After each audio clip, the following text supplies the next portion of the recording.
Hi guys, this is Joanna Leal and welcome to my channel. Today I decided to tell you the story of my completely insane neighbors back in Portugal. And I say neighbors because there's a lot of them. I will tell you the story of one of them because there's a lot to unpack here, and I find that if I just told all of the stories in the same video, it would need to be like a really long video. So let's start with the phone lady. That's what we called her back then. So I moved into this house when I was around 7 years old. A few weeks after we moved in, we start getting this lady knocking at our door and asking us if we could top up our phone on our computer. She didn't have a computer. Back then, it wasn't like every corner kiosk had the ability of charging her phone or topping it up. So she would come over, she would ask us to do it for her. So far so good, we didn't have any problem with that, and we started doing it for her. But then it started to be like every other day she would come over and ask us to top up her phone. And at first we were okay with it, like my dad was doing it, was fine with it. But then she started like being really weird about it and being like, oh, the money didn't come through, I need a receipt. And obviously my dad had proof that he had sent the money, but it was just like she tried us, you know. She knew that the money had gone in, but she was still trying to get like her money back and stuff. So to prevent any more issues, my dad said, okay, no, like, we're not gonna do this anymore, I'm sorry, but we're not a kiosk and this is getting a bit too much for us. And I don't exactly know how my parents found out. At one point, I think it was either talking to other neighbors or, you know, just like neighborhood gossip, right? That she was spending all that money on her phone, calling to those phone numbers that you call to speak to a medium, which we thought was pretty wild, but, you know, we just took it as a joke and it was kind of funny at the time. And then this lady, the phone lady, which is her name for the video, she started to bring me gifts. Like if we had house parties, she would show up with a gift for me and say, oh, I don't know if it's your birthday, but I noticed you're having a party, so here's something for you. And bear in mind, I was like a 7, 8-year-old kid. Obviously, I was like well excited for receiving gifts. Like it would either be baby dolls or perfume or some Barbie dolls and stuff. So like I liked it. I was very happy.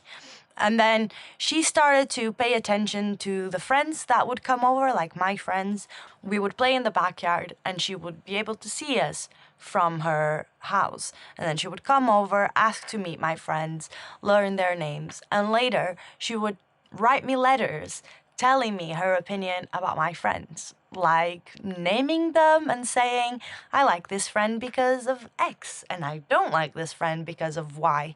And that was creepy on its own, but let me tell you, her handwriting, it was like a first grader wrote it. It just looked like a child has written it, and honestly, that was creepy, but the whole situation was like, okay, but like, did I ask you if you liked my friends? Like, why are you paying so much attention? And it was always very weird. And then soon after I moved into this house, I also met my best friend. She lived 3 houses down from me and she is a year older than me. So obviously we got on like a house on fire. And then I started to go to hers to have some dinner with her parents and her, and she would come to mine and have some dinner with me and my parents. So we would start talking about what was going on with the crazy phone lady. And well, the consensus in the neighborhood was that everyone thought that there was something weird about her and nobody really knew what. My best friend's mom knew this lady's mom, and she promised this lady's mom before she passed away that she would take care of her daughter because clearly her daughter wasn't all that capable of taking care of herself, and it was a very sad situation. So of course my friend's mother said yes, she's a lovely lady. And she also told us that my friend would also receive gifts from her and all of that, and that was kind of the way that she tried to make neighbors like her and stuff, which honestly I empathize with. She was a lonely lady, and it was quite sad to see that she had no one else in her life, and she was just trying to reach out to people around her, and she was wildly misunderstood. At least that's like the opinion that we made at the time. And then on the crossroads in front of our house, we started seeing stuff like wine bottles that were empty but had messages inside and a candle on top, weird boxes that had like a lock in them, just all sorts of weird stuff that to someone that knew what they were looking at would look like spells of some sort, which, I mean, at the time, we didn't really take it seriously. I wasn't very spiritual at 8 years old, as you can imagine. So it was kind of like, hey, my neighbor's a witch, that's funny. All fine and well until one day when I'm at my best friend's house, our mother is around and there's a knock at the door, and turns out it's the phone lady. And she says, oh, I can't open my guest's bedroom door. I think there's something wrong with the lock and my cat is inside. Can you, my friend's mother, come in and help me open the door? And me and my best friend, we were like, oh, we're going. Like, we want to go as well. So as my friend's mother goes in and starts helping her try to open the door, me and my friend, we go around the house and we wait in the phone lady's bedroom. And while we are in the bedroom, we spot a very curious book called Book of Saint Cyprian. Now, if you are Spanish or Portuguese, you most likely have heard about this book. This is a pagan sorcerer's book that had been converted to Christianity. So this book is full of weird rituals and like really, really dark rituals using the corpses of animals and all that kind of stuff. There's also some nice stuff like healing spells, divination spells, and prayers, but the truth of the matter is it is known to be a very dark book. And there's a myth around it, which is if you start reading the book from the beginning to the end, you cannot stop reading the book, otherwise you will be cursed. So if you want to read the book in increments, you have to read it from the end to the beginning.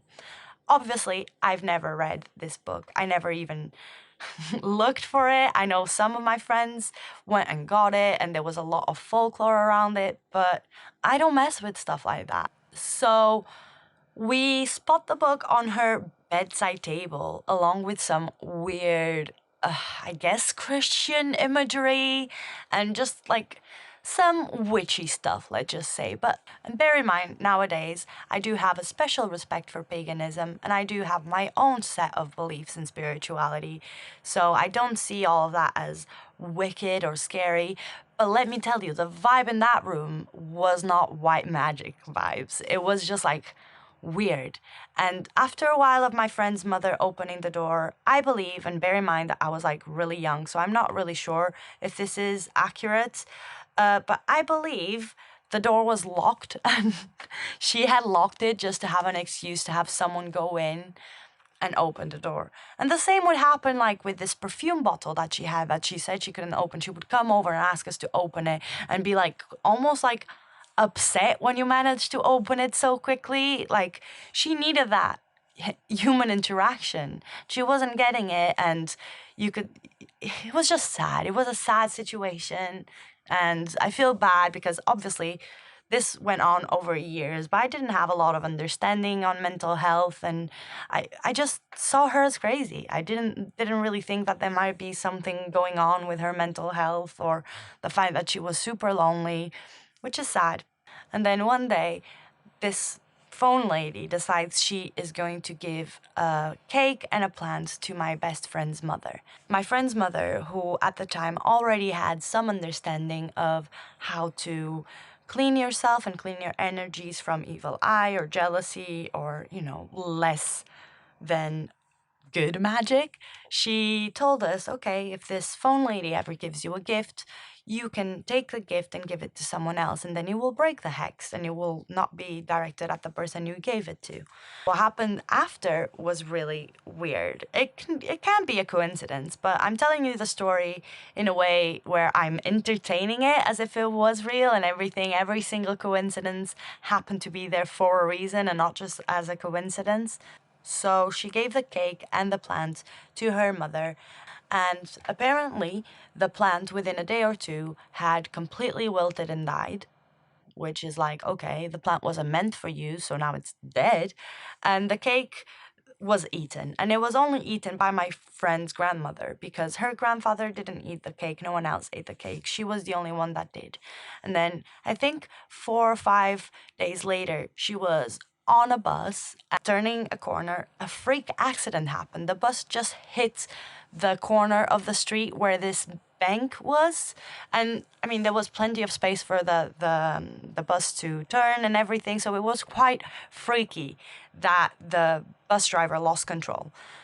And obviously, because it was quite the traumatic experience for all the passengers were asked if anything had happened to them and if they needed to be seen by the hospital. My friend's grandmother was actually the only person in the whole bus that something had happened to. So I think she hit her head or something like that, or she fell. Nothing major, but the bus driver insisted that she goes to the hospital because of legal reasons, as well as being worried about her well-being. So she went to the hospital, and they checked her, did a bunch of exams, and they found, because of that massive coincidence that she had to go to the hospital, they found that she had had an aneurysm a few days before, and she was at risk of having it burst, and thankfully they fixed it in time because they found it in time. But that was like extra creepy. When I heard about the story, I had like goosebumps all over and everything. It was also the time where my cat Gabby kept disappearing for 1 or 2 months at the time, and then we would get a call from the vet to pick her up, and the vet would be worried that we weren't feeding her. Like, we fed all of our animals. She just wouldn't come to be fed, and we were worried all the time. And turns out, this is what the vet told us. He told us that the phone lady had brought the cat in, and we instantly knew she was keeping our cats closed in her house, and then going to the vet and saying that we weren't feeding our cats. And then when we did get the cat, we would get angry letters from her saying that the cat didn't love us and all that kind of. It was like honestly sinister. A few months go by, and one day I see a new family moving into our house, and I'm like, hold up. I didn't even know she had moved out. And I see the new family going in. It was a lady and 2 boys. Obviously, I was curious. This is like a small neighborhood. Everyone kind of knows each other. And at the time, I must have been about like 16 maybe. This whole phone lady situation spanned over the course of like 8 years. She was there for most of the time that I lived in that house, and this didn't happen like one thing after the other. It was like one thing here, one thing next year, it wasn't like every week there was something crazy about her. But the timeline is quite muddy because there's a lot of childhood memories and a lot of me hearing people tell me the story and their experience as well, like, and neighborhood gossip. So it's quite hard for me to get like a proper timeline. But yes, so when I was around 16, 17, that's when the new family moved into her house. And I was very curious about them, especially because the boys seemed around my age, and I was very eager to have friends in the neighborhood, as you can imagine. So like a couple days go by and they're still moving, and there's like loads of people going in the house. They were probably helping them move, right? Like, I was still curious and kind of like always looking and being like, when can I take the opportunity to make some new friends? And one day I get home and there is an ambulance right outside their door. And I was a bit alarmed. I asked my friend's mother what had happened. No one knew at the time. And that evening, we see the 2 boys in their garden smoking a cigarette while me and my friends were in our garden having a couple of drinks. And we waved at them and we said, oh, come over. Like, you're the new neighbors. Let's be friends. And they came over and we asked them what had happened. Why was the ambulance in front of their door? And that's when they told us that when they went in the house, it was like a hoarder's den. It was really like heavy to breathe and just like a bad vibe in the whole house. So they enlisted the help of friends to clean the house because she had left all of her furniture behind, all of her stuff. She just disappeared. And I think in the end we found out that she was owing money to my friend's mother, my new friend's mother, because she used to basically go to mediums and psychics all the time. And that's how she was spending all of her money, which is really sad because she was dependent on it, and that's something to worry about. As we kept on talking, my new friend told me that they decided to clear out the attic, and what they saw there was honestly horrible.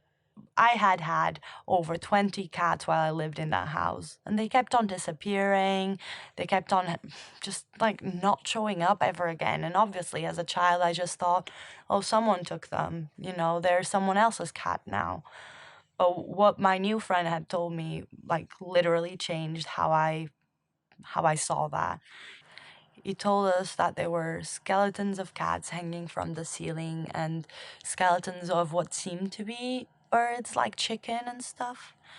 And that it was like horrible up there. She had left notes with threatening phrases on them for my friends or whoever walked into the attic to find. And it was honestly horrible to hear. I can't even imagine how horrible it must have been to be the one that goes in and cleans all of that. And wow, the layers of things we didn't know when we found out that day, you know.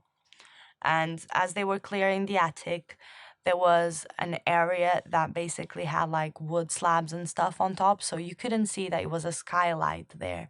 And their friend that was helping them clear out the attic, she walked into the skylight broke, and she fell all the way from the attic to the downstairs floor in the stairs. She fell, she broke her arm, and she had like loads of glass shards on her, so she had to go to the hospital. She was fine, but like, you know, could have been a lot worse. And that was honestly like the most scared I've ever been of that woman, and the fact that she lived next to us for like 8 years.